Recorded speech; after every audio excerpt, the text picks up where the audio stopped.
Rude racist customer yells at black cashier, doesn't expect this response.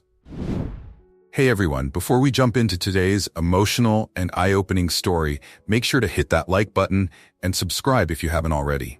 We're always bringing you real, powerful stories that remind us just how important it is to stand up and protect the ones we love. Also, I'd love to know, where are you watching from? Drop a comment below and let us know what country you're tuning in from. It's always amazing to see how far these stories reach and connect us all across the world. The grocery store was buzzing with the usual hum of activity. Shelves were being restocked, customers moved through the aisles, and the steady beeping of the registers filled the air. It was just another ordinary afternoon, or at least it started that way. But little did anyone know, that day would end with a powerful lesson in dignity, community, and standing up for what's right. Jamal was on his third shift of the week. He was a young man in his mid-20s, and while the job wasn't glamorous, he took pride in it. He knew his regulars by name, always made sure to greet customers with a smile, and was known for his exceptional work ethic. He'd been raised to treat people with kindness, no matter what, and that's exactly what he did, every single day.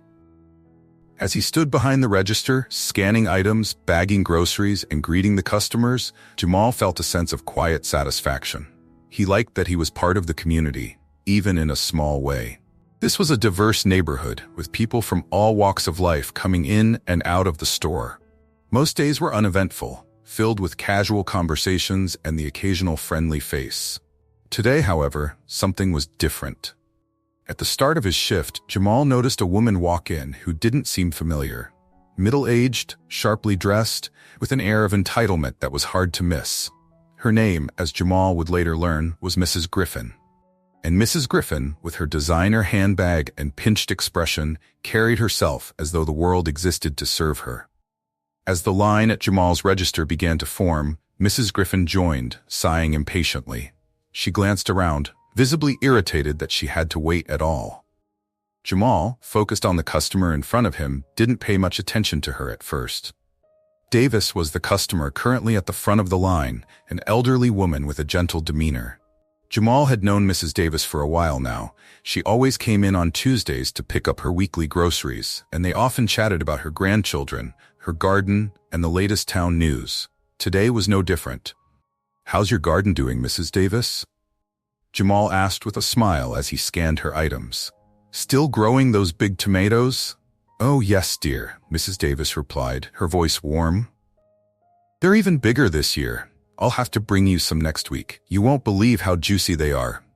Jamal chuckled. "I'll hold you to that.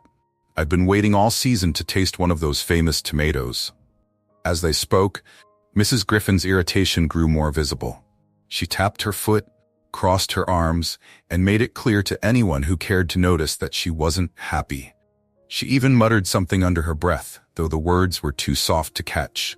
The other customers in line exchanged glances, but said nothing. Jamal finished ringing up Mrs. Davis's groceries and helped her with her bags, smiling as she thanked him. "You take care now, Jamal," Mrs. Davis said warmly as she wheeled her cart away. "You too, Mrs. Davis," he replied. As Mrs. Davis left, Mrs. Griffin stepped forward with a huff, finally taking her place at the register.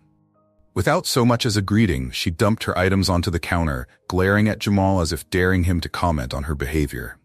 But Jamal, ever the professional, simply offered her the same warm greeting he gave to everyone. "Good afternoon, ma'am. How are you today?" he asked with a polite smile. Mrs. Griffin didn't even glance up from her phone. Her fingers tapped aggressively on the screen, her face twisted in annoyance. "Just ring up my stuff," she snapped, her voice cold and dismissive. Jamal nodded, the smile never leaving his face. He began scanning her items efficiently, trying his best to ignore the icy tension that had suddenly filled the air. But Mrs. Griffin wasn't done. She let out a loud, exaggerated sigh, as though merely standing in line was an inconvenience she shouldn't have to endure. "Is it really that hard to go any faster?" she muttered, loud enough for everyone nearby to hear. Jamal, again, kept his calm. He'd dealt with difficult customers before. It came with the job. But there was something in the way she spoke, something in her tone that felt different. It wasn't just impatience. It felt personal. Jamal brushed it off, or at least he tried to. "I'm sorry for the wait, ma'am. I'll do my best to get you out of here quickly," he said, continuing to scan her groceries. But Mrs. Griffin was relentless. She rolled her eyes, crossing her arms as she glared at him. "This is ridiculous," she snapped. "You people always take forever. I don't understand why they hire people like you. You're all so slow and lazy." Jamal froze for a split second. He'd heard that phrase before. You people.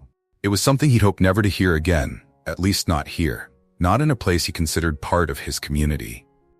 The customers in line behind Mrs. Griffin shifted uncomfortably. Some of them looked away, while others watched closely, sensing the shift in the atmosphere. Still, Jamal didn't react. He didn't let it show, not on the outside. He just continued doing his job, scanning the items and placing them into bags. But inside, her words stung. He had worked hard to stay calm in situations like this. His mother had always taught him to rise above, to never let hateful words define him. But it wasn't easy. Mrs. Griffin wasn't done, though. She leaned in closer, lowering her voice to a harsh whisper. "I don't know why they even let people like you work here," she spat. "You're lucky to even have a job. Probably couldn't find anything better, could you?" Jamal felt his stomach tighten, but he kept his composure. He wasn't going to give her the satisfaction of seeing him react. He finished ringing up her groceries and handed her the receipt, his voice steady, though his hands felt slightly heavier than before. "Here's your receipt, ma'am," Jamal said. "Thank you for shopping with us." Mrs. Griffin snatched the receipt from his hand, her lips curling into a sneer. "People like you don't belong in places like this," she muttered, loud enough for everyone to hear this time. The words hung in the air, heavy and oppressive. The entire store seemed to pause, as though the world had stopped turning for a brief moment. The other customers in line looked on, their expressions ranging from discomfort to outright disbelief. Some were too shocked to speak, while others seemed ready to intervene. But before anyone could react, someone from further back in the line spoke up. "Excuse me, ma'am," came a strong, clear voice. It was Sharon, a woman in her late 40s who had been standing a few places behind Mrs. Griffin. Sharon was tall, confident, and not someone who tolerated injustice. She stepped forward, her eyes fixed on Mrs. Griffin, her expression firm but calm. "You need to stop right there," Sharon said, her voice loud enough to command attention. Mrs. Griffin stopped in her tracks, turning slowly to face Sharon. She looked taken aback, clearly not expecting anyone to challenge her.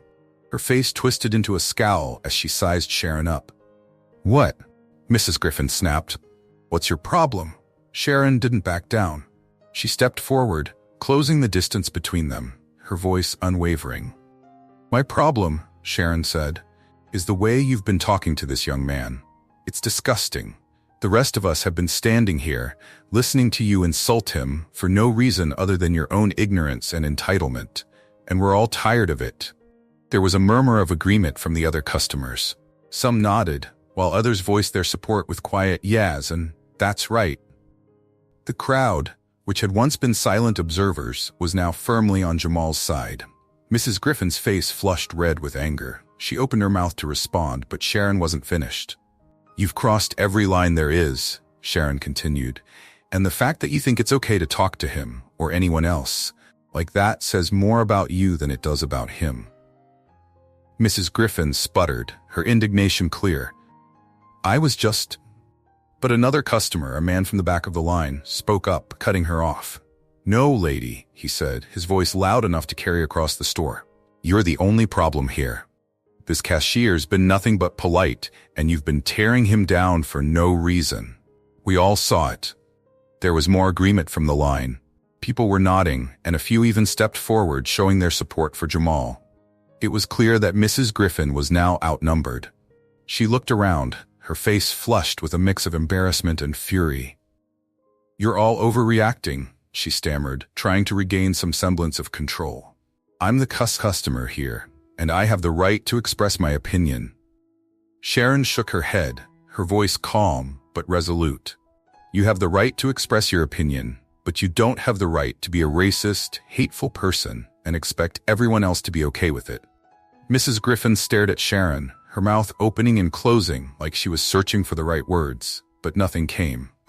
Finally, with an angry huff, She grabbed her bags and stormed toward the exit, muttering under her breath, "I don't need this. I'm never coming back to this place."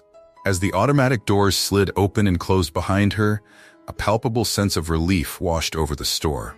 The tension that had been building since her arrival seemed to evaporate, replaced by a quiet solidarity among the remaining customers. Jamal, who had been standing quietly behind the register, took a deep breath. He hadn't said much during the exchange, but he didn't need to. The customers around him had done that for him, standing up in a way that was louder and more impactful than anything he could have said in the moment. Sharon turned to him, her expression softening into a smile. "You handled that with a lot of grace," she said. "Don't let people like her get to you. You're better than that." Jamal smiled back, though his heart still felt heavy. "Thank you," he said quietly. "I appreciate it. It's not easy, but I'm grateful for people like you." Sharon nodded, and the other customers began to voice their support as well. "You did great, man," said the man who had spoken up earlier. "Don't let her get in your head." "Yeah," added another customer, a young woman with her arms full of groceries. "We've got your back." Jamal felt a wave of gratitude wash over him. It was moments like this that reminded him of the importance of community. Yes, there were people like Mrs. Griffin in the world. People who would try to tear others down because of their hate or ignorance. But there were also people like Sharon, people who would stand up and speak out against that hate, people who wouldn't let others be mistreated or disrespected. And in that moment, Jamal realized something important. He wasn't alone. Not today. Not ever. As the line resumed and the beeping of the register picked up once more, the store returned to its normal rhythm. But something had changed. There was a sense of unity in the air, a quiet understanding among the customers and employees that they were part of something bigger than just groceries and transactions. Jamal stood a little taller behind the register, his head held high, his back a little straighter. He knew who he was. He knew his worth. And no one, especially not someone like Mrs. Griffin, could take that away from him.